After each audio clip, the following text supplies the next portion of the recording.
I didn't think I would be vlogging at the laundromat, so I said I'll do something different today. I'm always at home, as you can see. The dryers are behind me. I said I'll vlog at the laundromat and have a different background. This is probably the cleanest laundromat in Ohio. It's not that expensive, and I love coming here because it's on the bus line.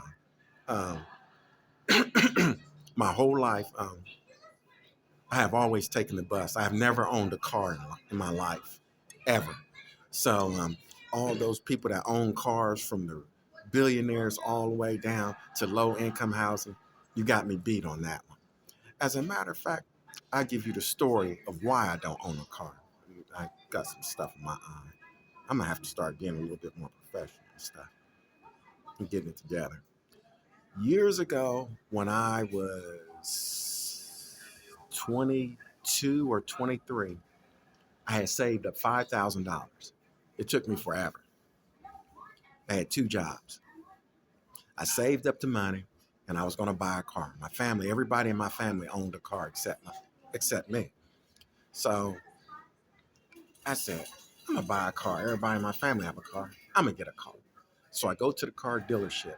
Now, this is 35, 40 years ago, and I'm going to pay cash. The car was like $8,000. I had 5,000 cash. So when I walked in there, the dealer looked at me and he said, "You like this car?" And I said, "Yeah, I've been looking at this car for weeks because I was going on weekends looking at the type of car I want." And he said, "How much you have?" And I said, "I could put 5,000 down." And he looked at me and he said, "Well, the car costs $8,000." I said, "I know, but I said I got 5,000. I don't. I said that's more than enough down payment. A down payment, what, 1,500, 2,000, at least 3,000. I had more than enough." He said, "Can you get the whole 8,000?" I said, "What?"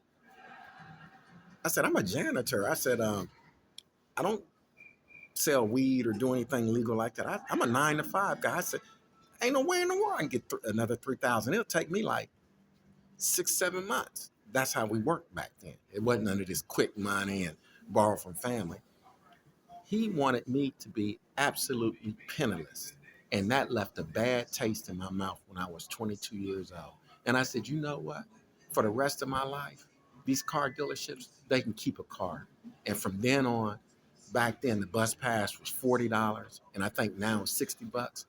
I said, that money will stay in my pocket. And that's what I did for the rest of my life. Until the day I die, I'll never own a car.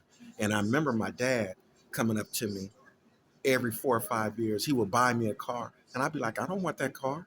I said, "Give me a plane ticket. Give me a ticket to Europe. Give me a ticket to Vegas. Uh, Give me a ticket to Amsterdam or Brazil somewhere." He said, "I ain't getting you no plane ticket there." He said, "You a man. You can have a car and have a nice girlfriend." I said, that dealer, whoever he was, he left a bad taste. And from then on, I've been extremely happy. I don't worry about things because one time I was on the bus and the bus had a fender bender. For those who catch the bus, a car cut the driver off. He cut in front of the bus. And when he cut in front of uh, the bus hit the back end of the car. And I remember the bus driver asked everyone, he said, "Is everybody all right?" And we all said, "Yeah, we're fine." And I went to the front of the bus and I said, "You can open the door." And he said, "For what?" I said, "I'm not the driver." I said, "You the driver. You got to wait till your supervisor come here." I said, "I can catch the next bus. I'm walking home." And and he just laughed. There was nothing he can do. I said, "You the driver. I'm fine. I catch the next bus."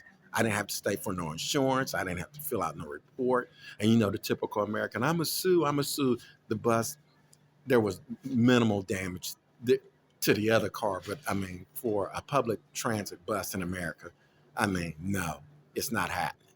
So anyway, that's why I don't own a vehicle. So now you know. In all those years that I didn't own a vehicle, I think I ate at every expensive restaurant in America, well, in Ohio, because my money went elsewhere. And then I took my trips, and that's how I got around. I'm a little hoarse because, as you know, it's